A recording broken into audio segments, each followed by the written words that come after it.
Good evening, class. Welcome to Board of Open Schooling and Skill Education Sikkim. I am Neha Sharma, taking secondary subject business studies of module 5th, buying, selling and distribution. Lesson name purchase and sale. आज की class में हम पढ़ेंगे purchase और cell के बारे में, उनके मीनिंग को समझेंगे। परचेज और सेल क्रेडिट और कैश बेसिस पे कैसे होती है उसके बारे में पढ़ेंगे। कौन से वेरियस मेथड ऑफ सेल्स हैं उनको आइडेंटिफाई करेंगे और other various mode of payments के बारे में समझेंगे। सबसे पहले समझते हैं meaning of purchase and sale. देखिए,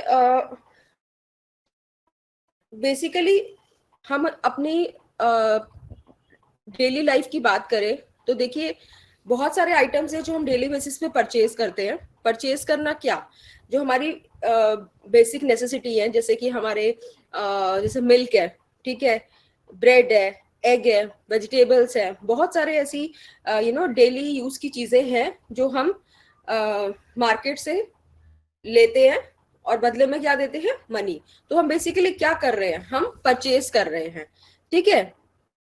इसमें हम क्या कर रहे हैं कि हम मार्केट से कोई चीज को परचेज कर रहे हैं, वो परचेज हम खुद ले रहे हैं और बदले में क्या दे रहे हैं, पैसे, ठीक है। तो उसे हम क्या कहते हैं, परचेजिंग। अब सिमिलरली अगर हम बात करें कि जो हम खरीद रहे हैं, तो जो जिससे हम खरीद रहे हैं वो भी प्रोडक्ट को बेच रहा है, ठीक है, और क्या ले रहा है, for a price he is selling something, right. तो वो क्या कर रहा है, that is what, that is sale, ठीक है। तो बेसिकली सेल और परचेज मतलब बाइंग एंड सेलिंग जो है वो टू वाइटल इवेंट्स है। अब क्या मीनिंग है परचेज और सेल का, देखो, एन इंडिविजुअल और business firm can acquire the ownership of commodity and asset such as land, house, car, jewellery etcetera through purchasing. Ownership can only be transferred in the name of the buyer after thought payment of money. On the other hand, sale of a good result in transfer of ownership from seller to the buyer after receiving the payment. तो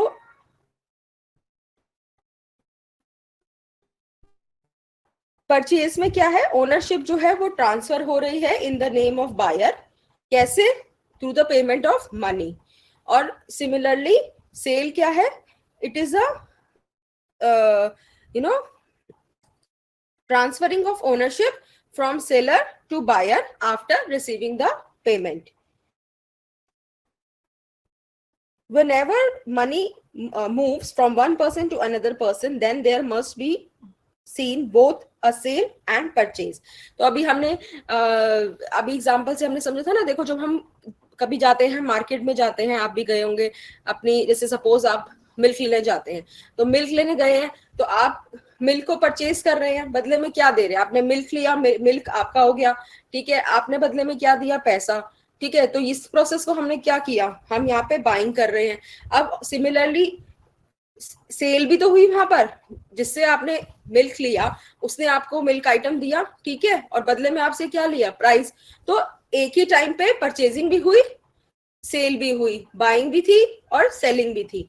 तो sale and purchase are the two sides of the same coin, ठीक है। The one who receive the delivery of goods and make the payment is the one who is buying the good, ठीक है। जो good की delivery ले रहा है, payment दे रहा है, वो क्या कर रहा है, वो गुड को खरीद रहा है, वो क्या कहलाएगा, he is called a buyer, he is called a buyer. Whereas the person who receive money and give away the delivery of good is the one who is selling the good. और जो delivery दे रहा है good की, जो delivery माल जो है, product, जो product है वो दे रहा है किसी दूसरे को, और बदले में क्या ले रहा है, पैसा ले रहा है, उसके पास पैसे रिसीव हो रहे हैं, उसे हम क्या कह रहे हैं, he is known as seller. Hence, purchase and sales always move together. Whenever there is a sale, there is bound to be a purchase or a vice versa. Thus, one can say whenever buying happens, selling must also be happening. Each activity is both a sale and purchase for different parties. There are two parties in every sale and purchase, that is buyer and seller. तो purchase और sale, buyer और seller जो है, जो purchase and cell है वो क्या है, वो same side of the coin है। जहां भी हम बात कर रहे हैं कि किसी चीज की परचेज हो रही है, तो वहां पे on the other hand sale भी हो रही है। तो दो पार्टीज इन्वॉल्व है, किसी के लिए कोई वहां पे एक पार्टी वहां पे बायर है, एक पार्टी वहां पे सेलर है, तो दोनों चीजें जो है वो साइमल्टेनियसली होती हैं।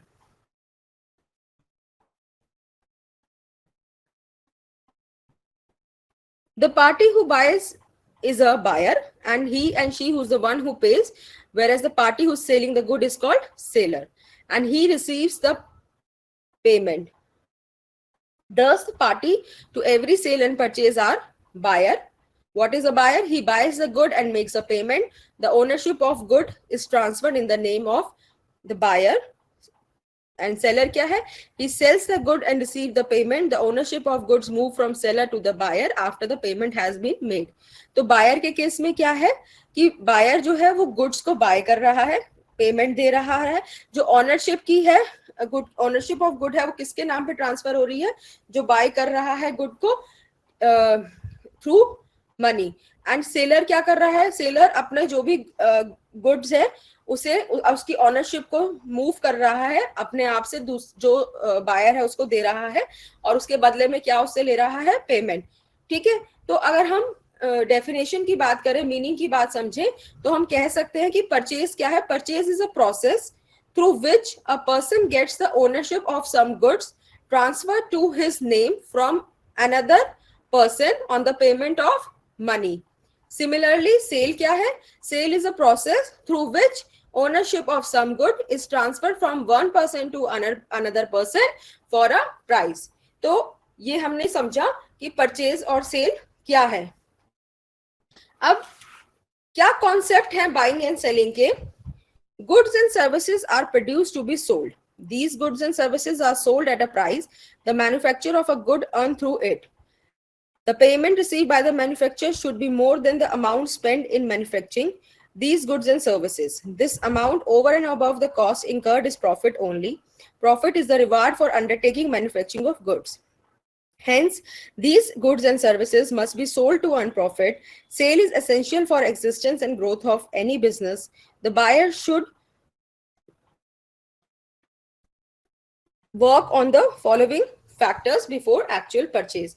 देखो, जो भी गुड्स एंड सर्विसेज प्रोड्यूस हो रही हैं मार्केट में, वो किसके लिए हो रही हैं? बेचने के लिए। ठीक है, अब जो गुड्स एंड सर्विसेज हैं वो इस प्राइस पे बेची जाती हैं कि एटलीस्ट जो उनकी मैन्युफैक्चरिंग कॉस्ट, जो भी उनको बनाने में लगा है, एक प्राइस जो एक्सपेंसेस इंकर्ड हुए हैं, एटलीस्ट वो कॉस्ट निकल जाए, और उसके ज्यादा अमाउंट पे सेल किया जाता है। जो प्राइस सेटअप होता है वो जो आपकी कॉस्ट ऑफ मैन्युफैक्चरिंग है उससे ज्यादा होता है, तभी तो प्रॉफिट होगा। जो आपकी अपनी कॉस्ट है वो तो आप निकालोगे ही निकालोगे। भाई कोई प्रोडक्ट जो मार्केट में आया है, और सपोज एक कंपनी ने कोई प्रोडक्ट लॉन्च किया है और उसकी सारी एक्सपेंसेस मिला के वो जो प्रोडक्ट मैन्युफैक्चर हुआ है वो 10 रुपए में हुआ है, तो एटलीस्ट वो उसको मार्केट में 12 रुपीज या 15 रुपीज में तो बेचेगा ही ना। अपनी कॉस्ट में निकालेगा, साथ में प्रॉफिट भी तो करेगा। तो जो वो डिफरेंस होगा उसे हम क्या कहते हैं? प्रॉफिट कहते हैं। तो बेसिकली जो भी सेल करी जाती है वो उस अमाउंट के ऊपर की जाती है जितने अमाउंट की जो कॉस्ट है इंकर्ड हुई होती है उस प्रोडक्ट को मैन्युफैक्चर करने के लिए। ठीक है, तो जो प्रॉफिट हम जिसकी बात कर रहे हैं वो क्या है? वो एक रिवार्ड है for undertaking manufacturing of good. उन्होंने एक कंपनी जो गुड्स, कोई भी कंपनी जो एक गुड्स प्रोवाइड कर रही है, कुछ हमारी डिमांड्स को फुलफिल कर रही है, तो प्रॉफिट जो है वो एक तरीके से उनका रिवार्ड है। जो मेहनत उन्होंने की, जो उनकी कॉस्ट लगी, उसके ऊपर उन्होंने जो एक्स्ट्रा कुछ अमाउंट कवर किया, जिसको हम प्रॉफिट कह रहे हैं, तो it is a reward for undertaking the manufacturing of goods. ठीक है, तो बेसिकली जो गुड्स एंड सर्विसेज है वो सोल्ड क्यों हो रहे हैं, सेल क्यों हो रहे हैं? वो प्रॉफिट अर्न करने के लिए हो रहे हैं। ठीक है, और सेल जो है वो देखो बहुत जरूरी है। क्यों? क्योंकि वो तो एसेंशियल है ना एग्जिस्टेंस के लिए, बिजनेस के सर्वाइवल के लिए। भाई सेल होगी तभी तो बिजनेस आगे सर्वाइव करेगा। अगर बिजनेस में सेल ही नहीं होगी, ठीक है, तो फिर वो सर्वाइव कैसे करेगा? तो सेल जो है बहुत ही एसेंशियल पार्ट है। अब जब बायर जो है, कुछ फैक्टर्स हैं जिनको, जो बायर्स को ध्यान रखने चाहिए जब वो कभी परचेजिंग के लिए जाते हैं। तो बायर्स को कुछ चीजों का ध्यान रखना चाहिए। वो क्या क्या चीजें हैं? सबसे पहले है buyer need. The buyer should identify what he she needs, whether he actually needs this product or he would be able to do without these things. Are these products a necessity or he just wish to own them? अब कि buyer जो भी चीज purchasing करने जा रहा है वो बायर की नीड है कि नहीं है, मतलब जो भी आइटम वो परचेज करना चाहता है वो उसकी बेसिक नेसेसिटी है या फिर वो पोस्टपोन भी हो सकती है, इस चीज का ध्यान। जैसे अब देखो एग्जांपल लेते हैं हम, जैसे फ्रूट्स हैं, वेजिटेबल्स हैं या ग्रोसरीज है, ये तो हमारी नेसेसिटी है, बेसिक नेसेसिटी है, ठीक है, जो हर किसी को जरूरत होती है, ठीक है। तो ये वाले परचेजेस को पोस्टपोन नहीं कर सकते क्योंकि डेली बेसिस की लाइफ की रिक्वायरमेंट है ये सारी चीजें, ये बेसिक नेसेसिटी है, ठीक है। बट अगर हम बात करें कि भाई किसी को कहे कि वही लग्जरी आइटम खरीदना है, ठीक है, कोई स्मार्टफोन खरीदना है या कोई भी प्रीमियम चीज खरीदनी है, तो उस केस में वो उस परचेज को पोस्टपोन भी कर सकता है इजीली, ठीक है। नेक्स्ट है features of the product. The buyer should be clear about the feature और the characteristics that the good she want to buy.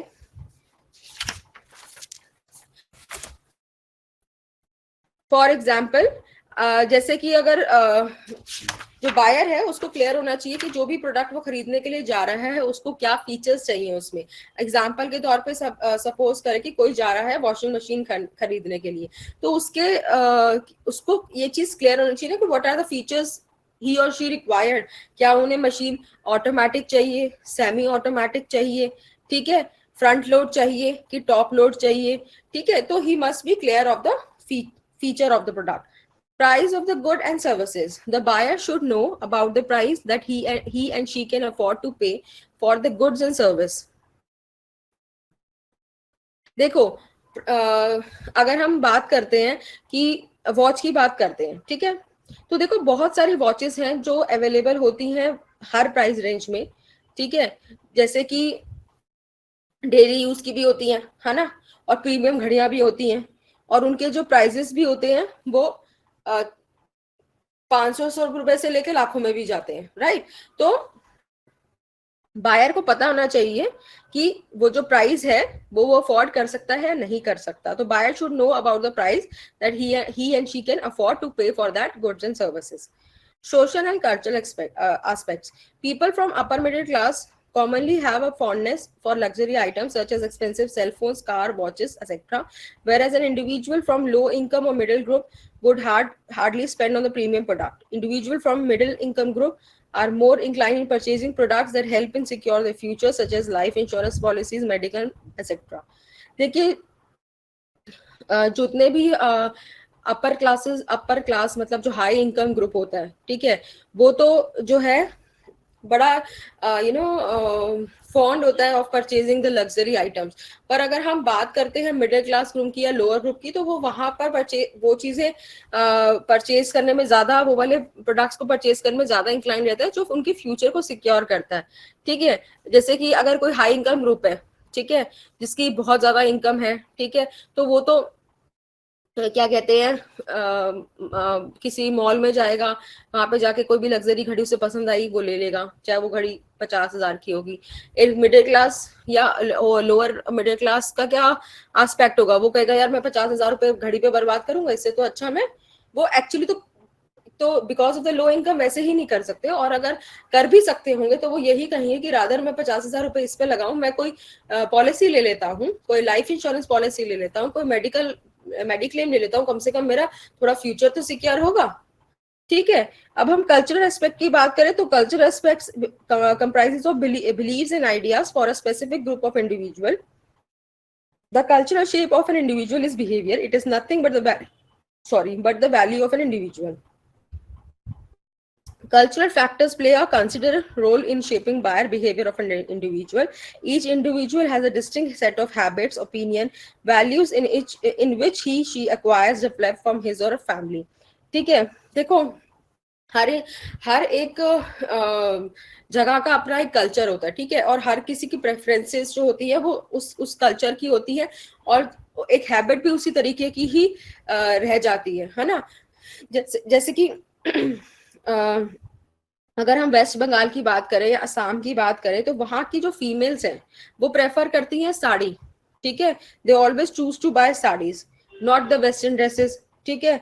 अगर हम साउथ इंडियंस गर्ल्स की बात करें तो वो स्कर्ट और ब्लाउज जो है प्रेफर करती हैं, वेयर एज हम नॉर्थ इंडिया की बात करें तो यहाँ पे सलवार सूट जो है वो प्रेफरेंस रहती है गर्ल्स की। तो हर किसी के कल्चर के हिसाब से उनकी प्रेफरेंसेस जो है वो डिफरेंट होती है, तो वो उसी हिसाब से चूज करते हैं। ये तो थे कि बायर्स को कौन कौन सी चीजें ध्यान में रखनी होती है। अब ऐसे ही the seller should take into consideration the following points before he she start with the actual production and the finally able to sell what he she has produce.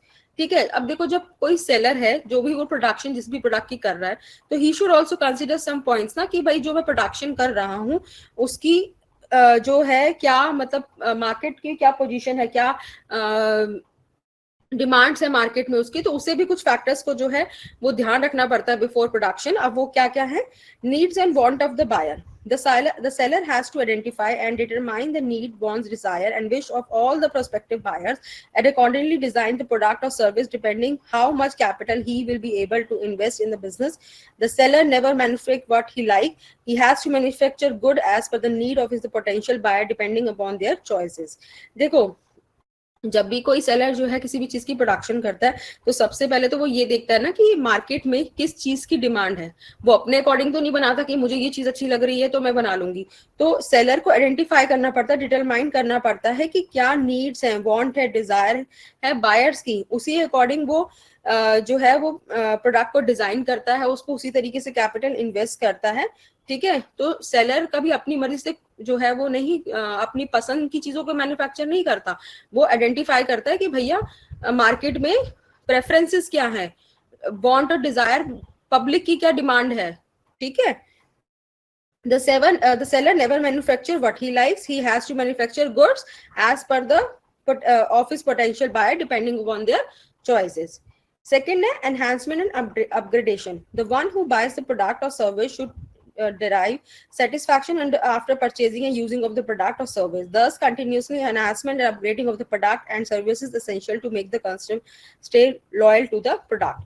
देखो एनहांसमेंट एंड अपडेशन, देखो हर एक चीज में जो है एक certain time के बाद कुछ ना कुछ इनोवेशन करनी ही पड़ती है, राइट। तो वैसे ही सेलर को भी अपने प्रोडक्ट में कुछ ना कुछ एनहांसमेंट या कुछ ना कुछ अपग्रेड करना ही पड़ता है, सो दैट जो कस्टमर्स हैं वो सेटिस्फाई रहे, जो सर्विस वो प्रोवाइड कर रहा है उसे प्रॉपरली कस्टमर्स को जो सर्विस प्रोवाइड हो रही है, ठीक है, जो प्रोडक्ट है वो उसकी कंटिन्यूसली एनहांसमेंट ऑफ ग्रेडेशन जरूरी है। ठीक है, उससे क्या होता है, जो कस्टमर होता है जब उसको पता है कि मुझे अच्छी चीजें प्रोवाइड हो रही हैं और जैसे जैसे चीजें जैसे जैसे ट्रेंड आता है उससे चीजें मॉडिफाई भी हो रही है ना, अपग्रेड भी हो रही है, तो उससे क्या है कस्टमर जो है आपका फिक्स रहता है, लॉयल रहता है towards the product. ठीक है, next availability of the product. The product or service must be effortlessly accessible to the buyer. The manufacturer should decide what the channel of distribution so that the buyer can easily buy the good across the country. भाई जो भी seller की duty बनती है कि भाई जो भी वो प्रोडक्शन करके जो भी प्रोडक्ट उसने बनाया, जो भी वो मार्केट में लेकर आया, वो जो पब्लिक है, कस्टमर्स हैं, उनको इजीली अवेलेबल होनी चाहिए। तो ये सेलर को देखना पड़ता है, मैन्युफैक्चरर को देखना पड़ता है कि क्या चैनल ऑफ डिस्ट्रीब्यूशन जो है वो इस तरीके का वो सेटअप करे सो दैट जो बायर है वो इजीली गुड्स को परचेज कर सके थ्रू आउट द कंट्री। ठीक है, नेक्स्ट है price. The price to be charged for the product or service should be affordable to the customer. If the target or the prospective buyers are from middle class home, then the price of the product should be accordingly decided. देखो price जो है वो इस तरीके का होना चाहिए कि एक जो मिडिल क्लास इनकम ग्रुप है वो भी उसे परचेज कर सके। ठीक है, सो दैट एक बैलेंस रहे। तो प्राइस जो है एक थोड़ा रीजनेबल होना चाहिए, अफोर्डेबल होना चाहिए कस्टमर के लिए, तभी तो वो उसे परचेज करेगा, right. Information. The customer should have complete information regarding the product, its benefit, maintenance and after sale services. Proper information जो है वो कस्टमर के पास होनी चाहिए। ठीक है, कि भाई प्रोडक्ट क्या प्रोडक्ट है, ठीक है, उसकी क्या बेनिफिट्स है, क्या क्या सर्विसेज उसे प्रोवाइड होंगी आफ्टर टेकिंग दैट प्रोडक्ट, उसकी मेंटेनेंस कैसे करनी है। तो ये सब जो चीजें हैं वो सेलर को कंसिडर करनी पड़ती हैं, समझनी पड़ती हैं, वर्कआउट करनी पड़ती है बिफोर स्टार्टिंग द मैन्युफैक्चरिंग और प्रोडक्शन ऑफ अ प्रोडक्ट। ठीक है, now let's understand sale and purchase on cash and credit basis. देखो, सेल और परचेज जो है वो कैश के बेसिस पे भी होती है, क्रेडिट के बेसिस पे भी होती है, राइट? तो क्या डिफरेंस है इसमें? The only difference between cash and credit transaction is the time eight which the payment is made. छोटा सा ये डिफरेंस है कि जो पेमेंट हो रही है, ठीक है, उसके टाइम में डिफरेंस है, ठीक है? अगर हम कैश की बात करते हैं, इन case of cash transaction the entire payment is made immediately, ठीक है? कैश में आपने कोई चीज परचेज की, आपने उसके बदले में कैश दे दिया, तो वो क्या हो गई? Sale and purchase on cash, right? और इमीडिएटली पेमेंट हो गई, डन हो गया। क्रेडिट बेसिस में क्या होता है? The payment for credit transaction is settled at some future date. Credit में क्या होता है? क्रेडिट मतलब आप किसी को उधार दे रहे हैं, राइट? उधार मतलब ये पेमेंट तो उसकी रिसीव होगी, लेकिन after a certain period of time. Cash, credit, cash के केस में ऑन द स्पॉट पेमेंट हो रही है, क्रेडिट के केस में थोड़ा स्पेसिफिक टाइम है, फ्यूचर की कोई एक डेट डिसाइडेड है जिसमें पेमेंट होगी। एग्जाम्पल के तौर पे समझते हैं, one may buy some vegetables and fruits at any local shop and pay for them in cash at the same time of point of time, that is called a cash transaction। देखो, आप लोग भी कभी अपनी market में गए होंगे मम्मा के साथ, है ना, या फादर के साथ अभी गए होंगे, तो आपने देखा होगा जैसे वेजिटेबल्स परचेज करते हैं तो उसमें क्या होता है? सब्जी लेते हैं, मम्मी पापा कैश देते हैं, तो ऑन द स्पॉट जो है वो परचेज आपकी हो जाती है। तो उस सेल परचेज को क्या कह रहे हैं? It is a sale and purchase on the basis of cash, और वो इमीडिएटली हो गई। सब्जी आपने ले ली, कैश आपने दे दिया। However, if the payment is made by a card rather than a cash, that would be considered as a cash transaction between the entire payment has been made straight away। ये एक तो आपने cash के payment में कर दिया, अगर आप कार्ड के थ्रू भी पे कर रहे हैं तो उसको भी हम कैश ट्रांजेक्शन ही कंसीडर करते हैं, क्योंकि ऑन द स्पॉट जो है वो मनी आ जाता है।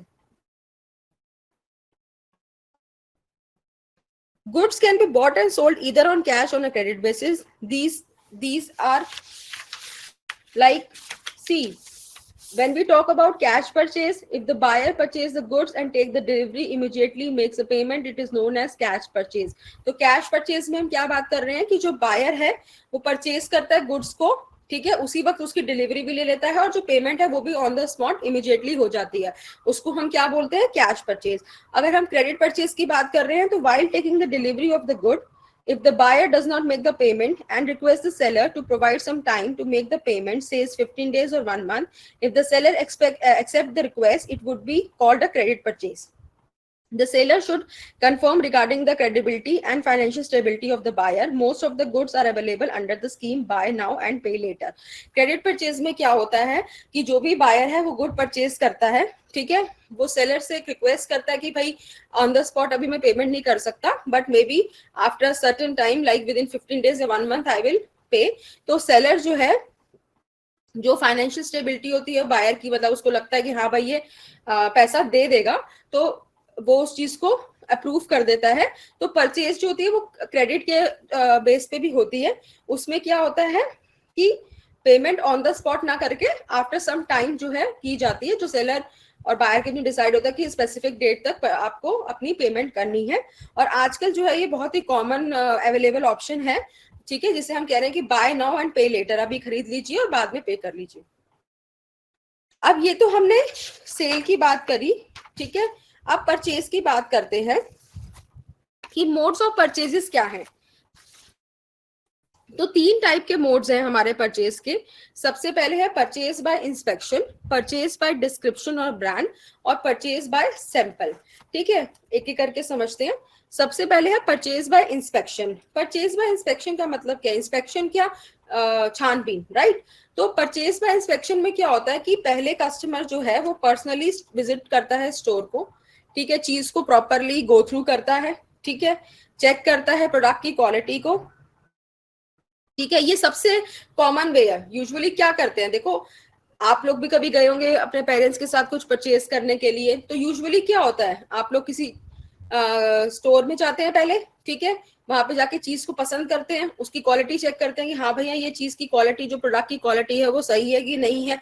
अगर सही लगता है तो उसे जो है परचेज कर लेते हैं, राइट। तो basically in case of purchase by inspection, the buyer visit the store personally, check the product quality. It is the most common way of purchasing the good. It is generally preferred for retail buying, ठीक है। कुछ examples हैं इसके, जैसे buying a selling shirt pen etcetera. तो ये चीजें आपने देखी होंगी कि जैसे आप लोग भी जाते होंगे स्टेशनरी की शॉप पे, तो बहुत सारे वैरायटी के पेन्स अवेलेबल होते हैं, तो आप बोलते हैं शॉपकीपर को कि भाई हमें पेन दिखा दीजिए, वो आपको बहुत सारे ऑप्शंस दिखाता है। फिर जो भी आपको पसंद आता है कि हाँ भाई ये वाला पेन का मुझे स्मूथ लिख रहा है, या इसकी इंक अच्छी लग रही है, डार्क है, यही कलर चाहिए, जो भी प्रेफरेंसेस हैं आपके उसके अकॉर्डिंग, या जो आपको लगता है हाँ ये वाला जो पेन है इससे लिखने में इजीनेस है, ठीक है, ये राइटिंग इससे अच्छी आ रही है, तो आप उस बेसिस पे उसकी क्वालिटी प्रोडक्ट सब चेक करके आप उसी वक्त उस चीज को परचेज कर लेते हो। तो इसमें आप क्या कर रहे हो, आप पहले प्रोडक्ट को देख रहे हो, उसकी चीजों उसके क्वालिटी को समझ रहे हो, और उसके बाद परचेज कर रहे हो, तो इसे हम कहते हैं परचेज बाय इंस्पेक्शन। दूसरा आता है purchase by description of brand.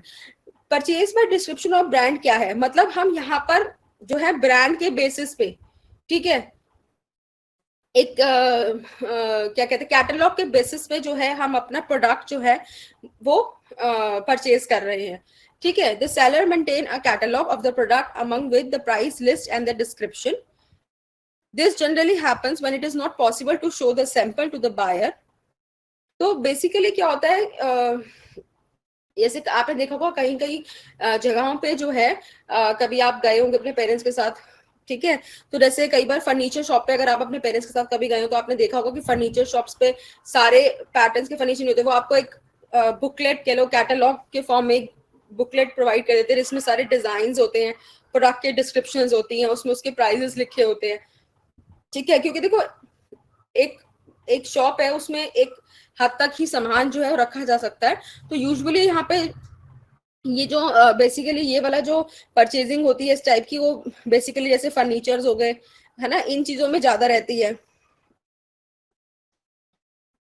तो इसमें क्या होता है कि यहाँ पे सेलिंग जो है थ्रू कैटलॉग होती है, कि भाई सामान जो है वो अवेलेबल है, गोडाउन में अवेलेबल है, आपने देखा कैटलॉग के थ्रू पसंद किया, प्राइस ओके रहा, डिस्क्रिप्शन सही रही, तो उसके थ्रू आपने परचेज किया, तो उसको हम कहते हैं परचेज बाय डिस्क्रिप्शन और ब्रांड। डिस्क्रिप्शन के बेस पे या ब्रांड के बेस पे आपने परचेज किया, ठीक है। This generally happens but it is not possible to show the sample to the buyer. For example, while selling furniture, generally a catalog is maintained that can be shown to the prospective buyer. The goods are generally standardly quality product. They have a certain brand name, certain name like Godrej, Stowell, ठीक है। अब कई बड़े बड़े brands हैं, ठीक है, उनकी मार्केट रेपुटेशन इतनी अच्छी है, उनकी क्वालिटी प्रोडक्ट्स इतने अच्छे हैं कि उनका अपना एक नाम होता है, तो उसके नेम पे भी कई बार हम कोई चीज परचेज करने जाते हैं, ठीक है। जैसे हम पेन की बात कर रहे थे, आप स्टेशनरी शॉप पे गए, ठीक है, किसी पर्टिकुलर पेन, जैसे अगर आपको पता है कि सेलो ग्रिपर्स के पेन्स अच्छे होते हैं, राइट, तो आप सीधा जाके भैया मुझे तो सेलो ग्रिपर के पेन दे दो, ठीक है, तो आप उसको ही सीधा जाके चूज कर लेते हो, क्योंकि आप ऑलरेडी उसके ब्रांड से सेटिस्फाई है, उसकी क्वालिटी से आपको पता है कि वो अच्छा ब्रांड है, अच्छी क्वालिटी प्रोवाइड करता है, तो आप परचेज कर लेते हो। तो हम some of the purchase are happened by description or by the brand name. Same wise, there is another mode of purchase, that is purchase by sample. इसमें क्या होता है कि सारी चीजों को ना दिखा के एक सैंपल जो है आपको दिखा दे। सपोज इसमें इस केस में ना मोस्टली बल्क परचेज होता है, जब हम बहुत सारी चीजों को लेने जाते हैं, देखो सारी चीजें तो हम एक एक करके नहीं देख सकते, तो एक सैंपल या एक स्पेसिमेन शो कर दिया जाता है कि भाई हाँ ये चीज है, आप एक आधी चीज जो है उसमें से आप चेक कर लेते हो and you purchase the thing. So it is the next to impossible to inspect the entire lot of a purchase when goods are being bought in bulk. Hence, the buyer examine only a sample or a pattern to check the quality of the good being purchased. A sample is a specimen of an actual good, especially raw material, food grains, electrical components like bulb, switch, etc. The sample is a representative of the bulb. The quality of a sample essentially reveals the quality of the entire lot. In case of purchase by sample, it is decided among the parties that the entire quality of the product being supplied must be of the same quality as of that sample. जब हम कोई देखो basically purchasing bye sample में क्या होता है कि samples provide कर चेक करा दिए जाते हैं आप, या जैसे ये बेसिकली ना जैसे कोई चीज जब बल्क में परचेज की जाती है, अब देखो कोई चीज बहुत ज्यादा आइटम्स है, उनको एक साथ आप परचेज करने के लिए गए हैं और आप एक साथ तो सबको नहीं चेक कर सकते, राइट। अब जैसे कोई मार्केट में हम परचेज करने गए 100 बल्ब, तो 100 के 100 बल्ब तो नहीं चेक कर सकते रैंडमली। आप कह देते हो दुकानदार को, दुकानदार कहता है मैं आपको 4-5 बल्ब चेक करके बता देता हूँ, बाकी मैं आपको डिलीवरी दे दूंगा। तो देखो यहाँ पे हम भी अगर हम जा रहे हैं और हम 100 बल्ब खरीदने के लिए जा रहे हैं, हम 100 बल्ब तो हम भी चेक नहीं कर सकते ना कि हम उसको कहेंगे एक एक करके सारे बल्ब चेक करके दिखा दे, वो पॉसिबल नहीं है। ठीक है, तो उस केस में क्या होता है कि चलो कोई भी कहा कि 5-10 बल्ब जो है आप चेक करा दीजिए। और देखो ये तो एक ट्रस्ट के बेसिस पे भी है कि भाई आपने चेक कर लिया, तो आप ये भी एक्सपेक्ट कर रहे हो कि जो सेलर जितना भी प्रोडक्ट भेजेगा वो उसी क्वालिटी का और सेम चीज भेजेगा जो उसने आपको वहां चेक कराई है। ठीक है, तो इसमें क्या है, ये है परचेज बाय सैंपल। अब क्या क्या डिफरेंट मेथड ऑफ सेल्स हैं। See we have a different method of sales. क्या क्या मेथड्स हैं? हायर परचेज बेसिस पे सेल होती है, इंस्टॉलमेंट पेमेंट सिस्टम है based on approval basis, sale through tender, auction sale, wash sale और online sale. Before the actual buying, purchasing a good service, the buyer may not be constantly be certain about these goods are to be purchased and how the payment to be done. Someone visits the shop for a consumer durable. The shopkeeper expects the buyer will pay for cash for these goods and services. If the good is very expensive, the buyer may not be able to pay for the good at the time of the delivery. The seller may allow the buyer to pay only a nominal amount initially at the time of delivery of the goods and services, and the remaining amount will be done through installment, monthly or otherwise. We generally come across banners regarding the auction that would be held on a particular day. We may also come across a notice from the state or the central government inviting tenders, quotations from the supplier for buying certain items like stationery, consumables, goods, etc. These are the various methods of sale. So first is hire purchase basis. इसमें क्या होता है कि जो cell होती है वो on the basis of hire purchase होती है। हायर परचेज क्या है? It is a transaction where goods and services are sold on instalment basis. The payment is not paid immediately at the time of the delivery of the good. The buyer immediately gets the possession of the good, but the ownership right will be transferred from seller to the buyer after the last installment is paid. Till then, the ownership stays with the seller.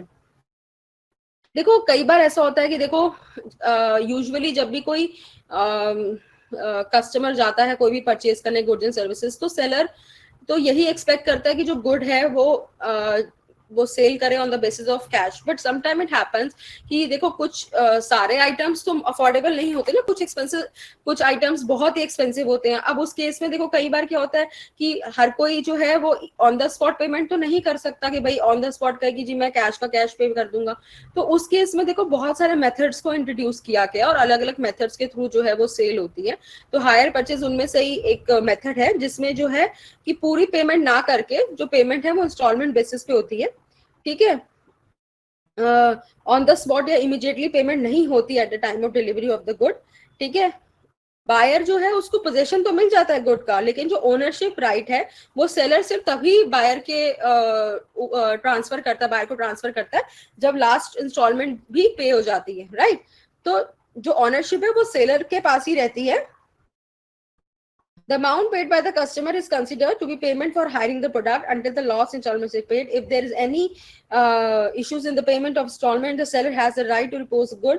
The seller may sue the buyer for the damage due to default in the payment. The installments include interest as well as a payment towards the principal. This type of sale is generally used in case of long-lasting goods such as car, residential flats, air condition, LCDs, etc. तो hire purchase में जो है सारा का सारा पैसा उसी वक्त ना देके इंस्टॉलमेंट बेसिस पे होता है। ऑनरशिप का जो राइट है वो सेलर के पास ही रहता है। ठीक है, पोजेशन मिल जाता है गुड का, लेकिन जो राइट है वो सेलर के पास ही रहेगा जब तक कि लास्ट इंस्टॉलमेंट जो है वो पे नहीं हो जाती।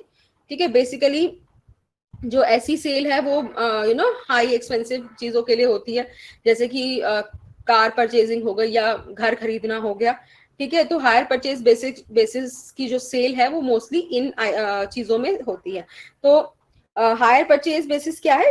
It is a method of paying for something which the buyer pays a part of the cost immediately and then makes small regular payments until the amount is completely paid. Next आता है हमारा instalment payment system. It is a credit sale system in which payment is made in equal instalment spread over a period से 1 or 1 year or 2 years, etc. When the payment is to be made in installment, it is in the case of deferred installment payment system. Here, both the possession and ownership right are transferred to the buyer at the time when the goods are sold. The seller may not be able to claim the good in case of default, but he can sue the buyer for the recovery of the balance amount in case of default. तो instalment payment method में क्या होता है, ये भी एक credit sale system है जिसमें जो पेमेंट है वो सारी एक साथ ना करके इक्वल इंस्टॉलमेंट में एक पर्टिकुलर टाइम के लिए फिक्स की जाती है. ठीक है.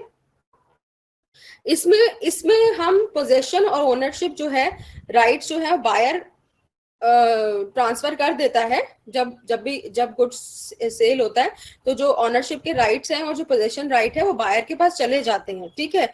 और जो सेलर है वो क्लेम भी नहीं कर सकता अगर कोई डिफॉल्ट हो, बट वो केस कर सकता है बायर के ऊपर रिकवरी करने के लिए जो भी उसका बैलेंस का अमाउंट है. इफ इन केस बायर जो है वो नहीं कर पाता पेमेंट पूरी, तो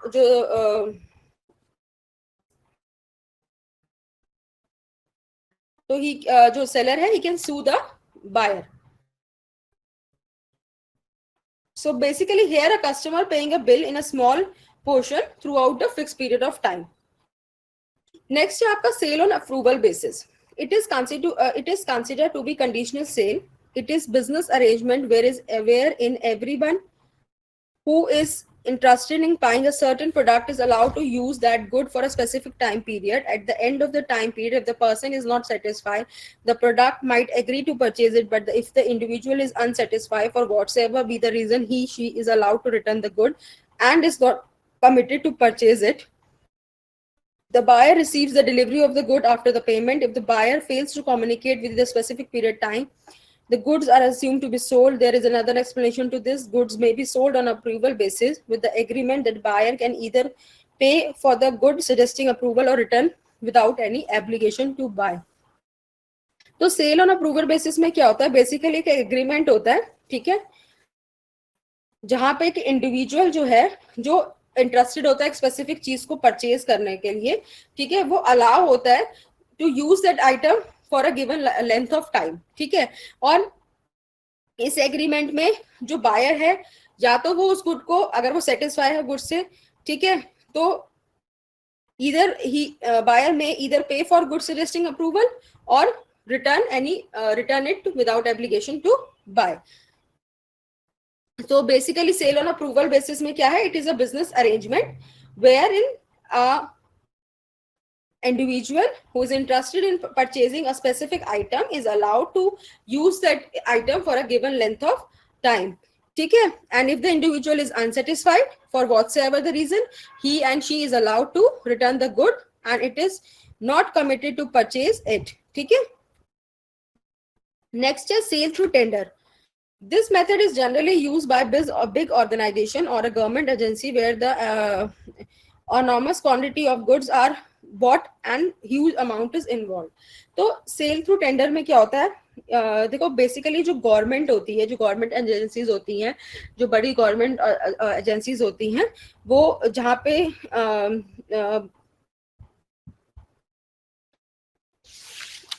सप्लाई ऑफ गुड्स होता है with specific terms and condition.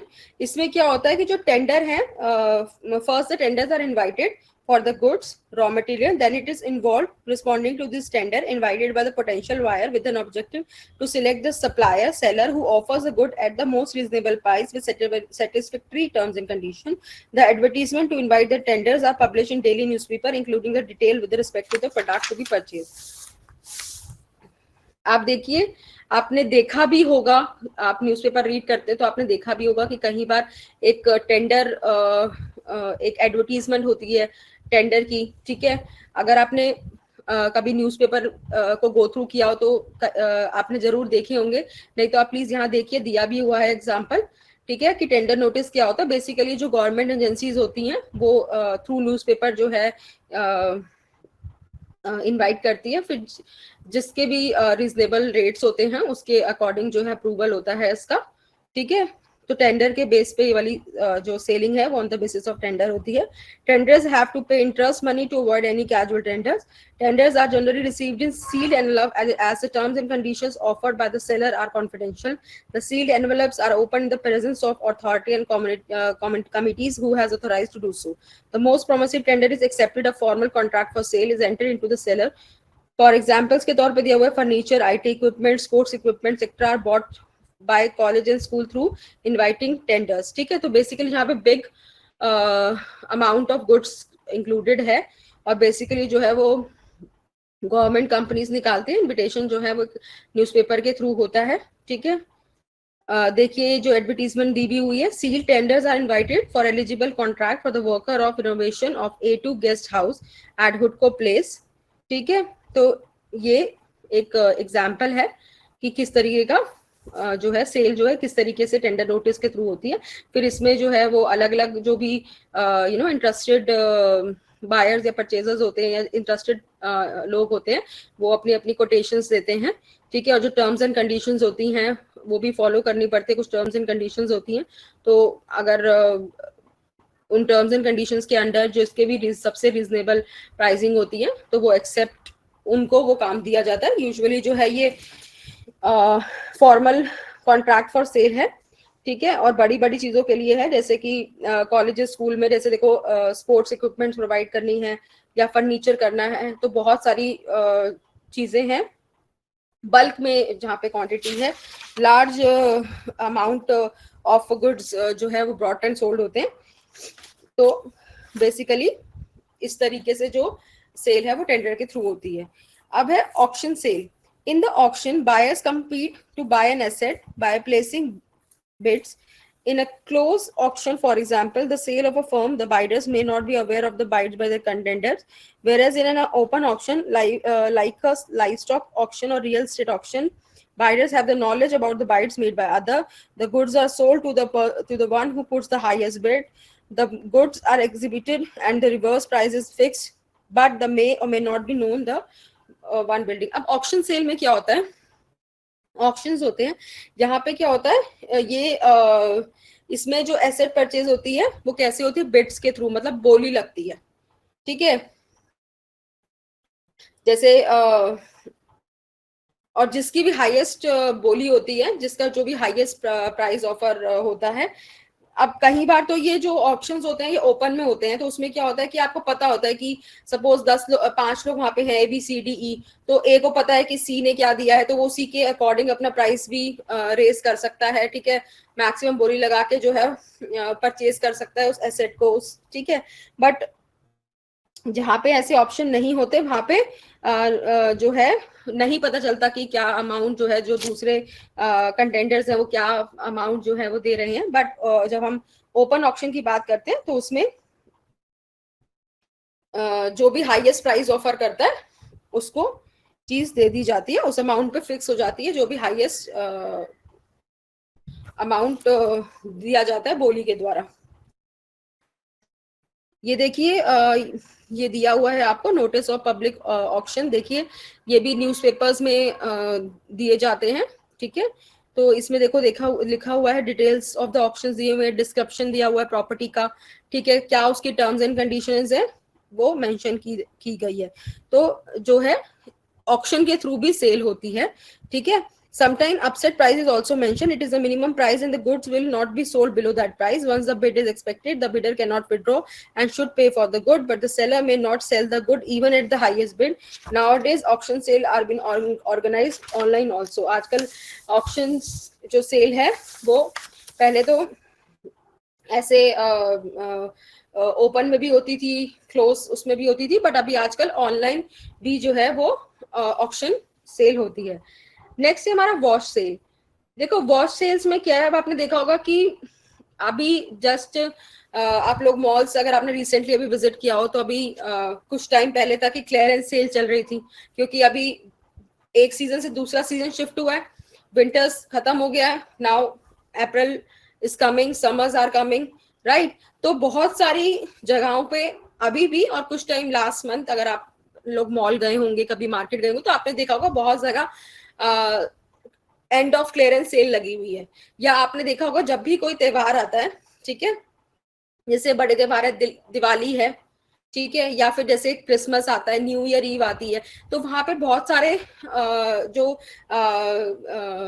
Outlets हैं, बहुत सारे बिजनेसेस क्या करते हैं, सेल लगा देते हैं, तो उन्हें हम कहते हैं, उनको कहते हैं हम वॉश सेल। उसमें क्या हो रहा है कि we come through advertisement like clearance sale, bumper Diwali sale और एंड ऑफ सीजन सेल और discount up to 80%। These sales are generally plan to sale the surplus और अ ओल्ड स्टॉक। अब जैसे हमने बात की कि भाई विंटर्स जा रहे हैं, राइट, समर्स आ रही है, अब तो विंटर के कपड़े कब काम आएंगे, अगली विंटर जब आएगी, पर उसके बीच में तो बहुत सारा टाइम है। तो अब जो ऑलरेडी सामान उनके पास पड़ा हुआ है भाई, वो उसको थोड़ा बहुत निकालना भी तो है, तभी तो जो नया स्टॉक आएगा उसको रखने की जगह भी तो होनी चाहिए। तो इसलिए क्या करते हैं, सेल लगा देते हैं। तो इसमें बेसिकली क्या होता है, जो ओल्ड स्टॉक होता है या फिर जो सरप्लस स्टॉक आ गया, उसको थोड़ा सा डिस्काउंट देके, सेल देकर, बेसिकली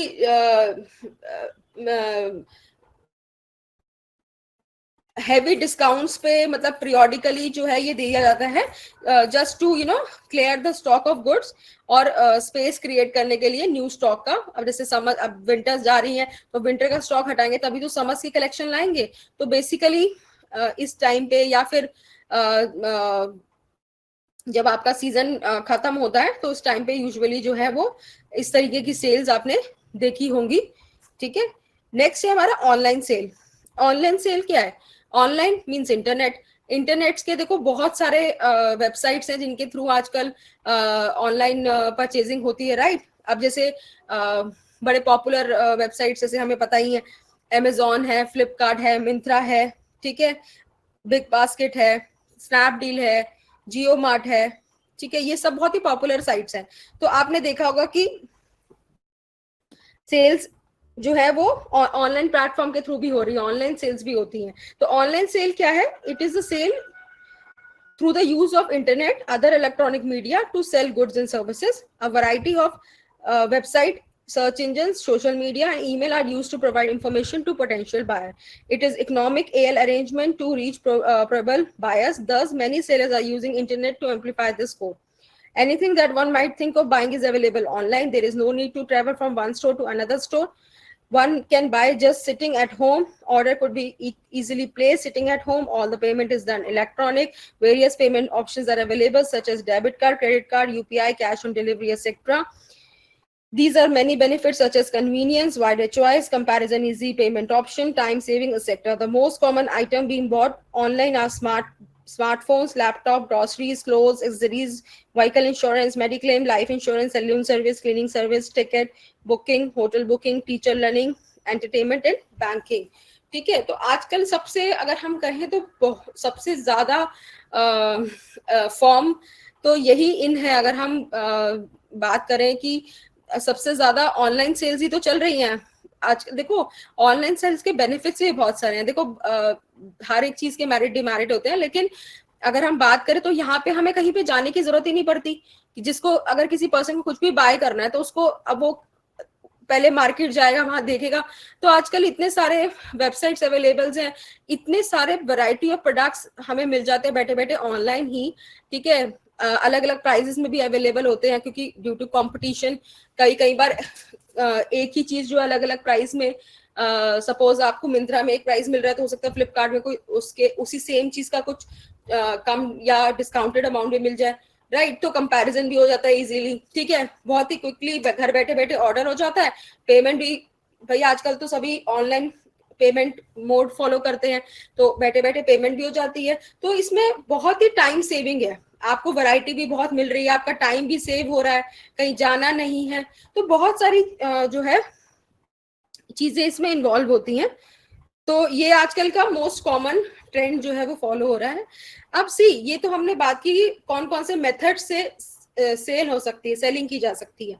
अब ऐसे ही किस किस मोड से पेमेंट की जा सकती है, पेमेंट के क्या क्या मेथड है वो समझते हैं। 4 मेथड्स दिए हुए हमें, immediate payment, deferred instalment plan, deferred payment at the end of credit period, new payments modes. अब न्यू पेमेंट्स मोड्स में अलग अलग मोड्स हैं, वो हम डिस्कस करेंगे।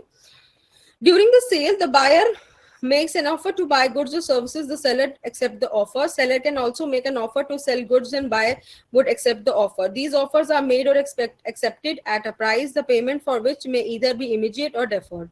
Deferred payment is nothing but delayed payment where it's either on installment basis or a full payment at the end of a definite period. So first of all, immediate payment. देखो immediate payment क्या है?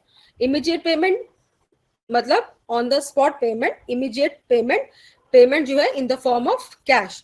Here the buyer makes the entire payment in cash.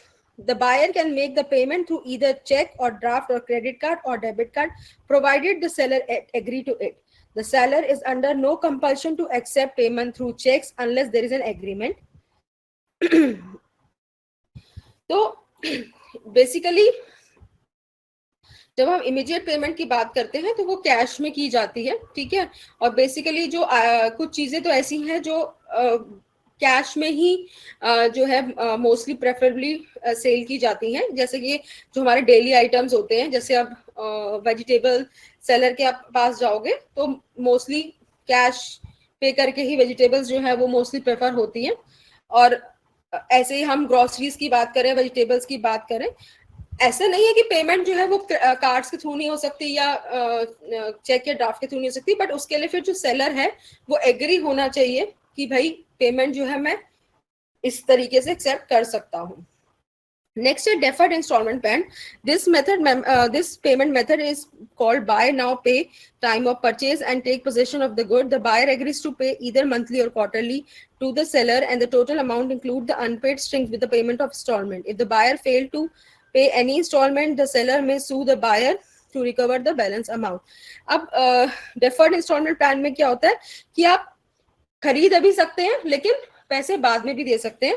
इसमें जो buyer होता है वो कुछ nominal amount पे कर देता है सेलर को eight the time of purchase, और उसको गुड्स का पोजेशन भी मिल जाता है, लेकिन जो रिमेनिंग इंस्टॉलमेंट है, जो रिमेनिंग अमाउंट है, वो जो बायर है वो इंस्टॉलमेंट पे करने के लिए जो सेलर है एग्री करता है।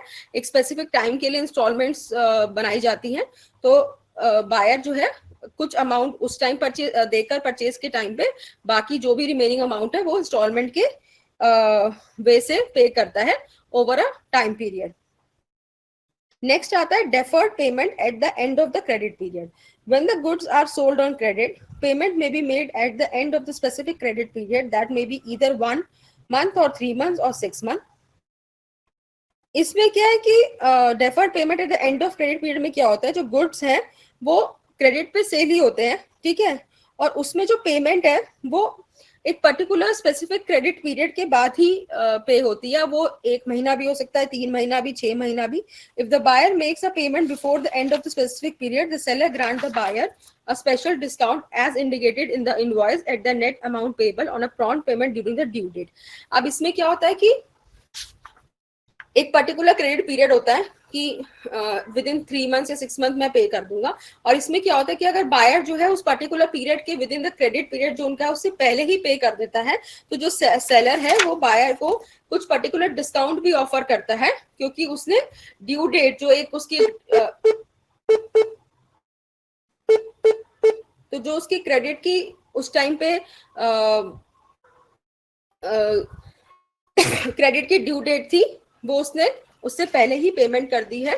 तो इस केस में जो सेलर है वो बायर को एक स्पेशल डिस्काउंट ऑफर करता है।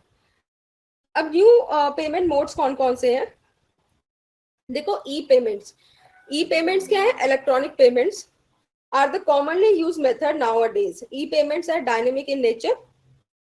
Debit cum ATM card, credit cards, smart cards have been in existence since a long time, whereas digital wallets and e-money are more recent.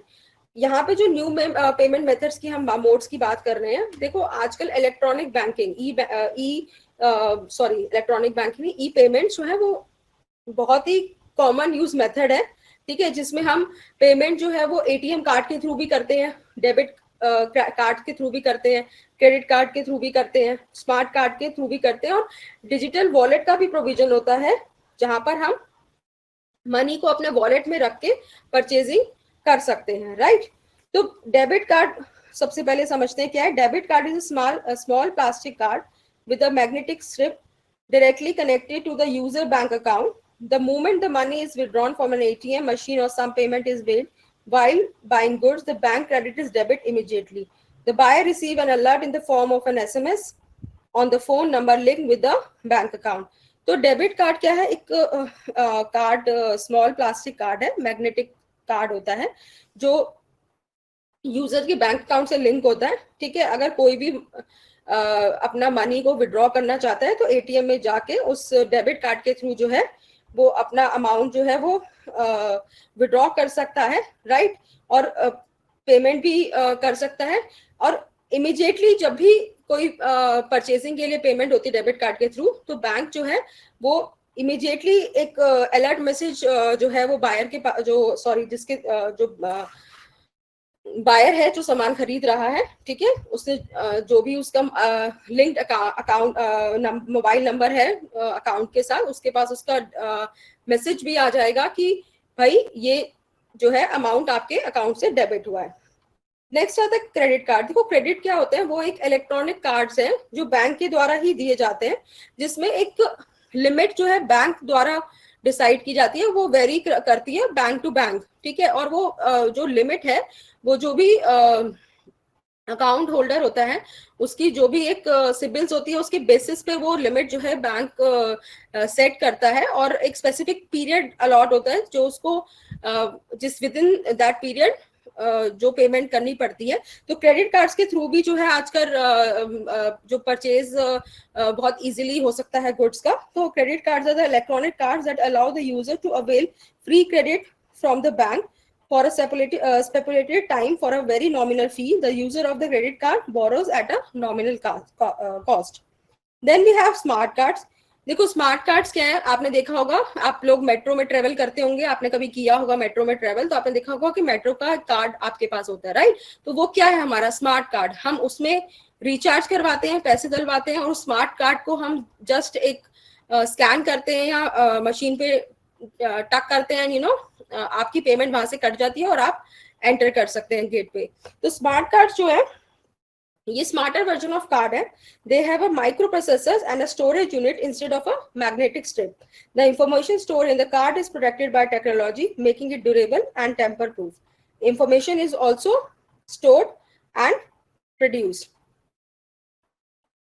With the digitalization of the most of the service, e-money is supposed to help India go cashless. E-money is the real electronic money. It does not exist in the physical form. It is used over technical device such as smartphone, laptop, to only electronic. It represents real cash. It is used as such. It could be card-based like debit card or a credit card, or a software-based with the digital wallets like Paytm, PhonePe, Amazon Money, Google Pay, etc. Digital wallets are the software or the apps on the smartphone which allows users to store digital cash and make payments by simply scanning the QR code or entering the mobile number.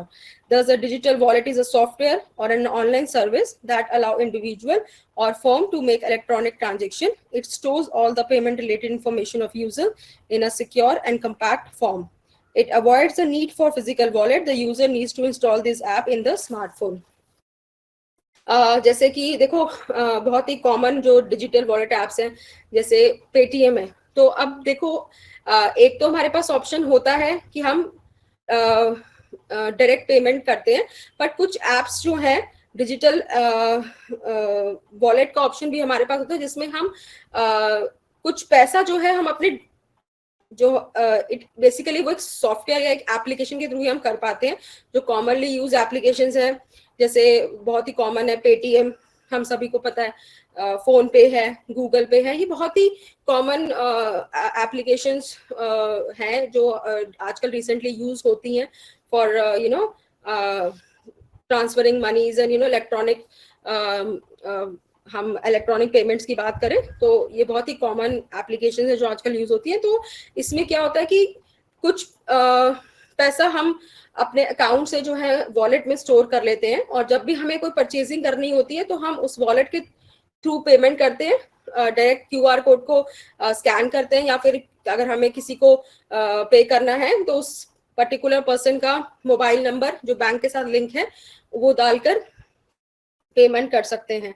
ठीक है, तो basically ये जो applications है वो smartphones में download करके easily ये एप्लीकेशंस यूज हो जाती हैं। तो बहुत सारे ऑप्शंस जो हैं आजकल हमारे पास ई पेमेंट में है, जिनमें हमने पढ़ा debit card, credit card, smart cards, ठीक है, डिजिटल वॉलेट का ऑप्शन अवेलेबल है। ठीक है, so these are the new and the common methods of e-payment which are being using. So these are the different modes of payment.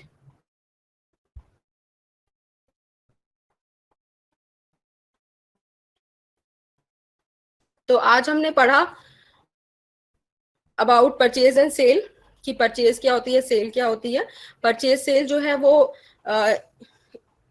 दोनों एक sides है coin के, जहां परचेजिंग है वहां सेल है। बायर एंड सेलर जो है दोनों एक साथ ही इन्वॉल्व है, जहां पे एक परचेजिंग हो रही है वहां सेल भी हो रही है। राइट, हमने पढ़ा कि कितने सारे मेथड्स हैं जिनके थ्रू सेल होती है। राइट, ऐसे ही बहुत सारे मेथड है जिसके थ्रू परचेज हम कर सकते हैं। Same wise what are the different methods of payments today are available in today's time. अगर किसी को कुछ पूछना है या डाउट है तो प्लीज पूछ लीजिए। बैक साइड पे जो भी क्वेश्चंस दिए हैं उन क्वेश्चंस को प्लीज जरूर सॉल्व करिएगा। आंसर्स भी नीचे दिए हुए हैं, अगर कोई डाउट आता है तो प्लीज पूछिए, नहीं तो नेक्स्ट क्लास में हम डिस्कस करेंगे।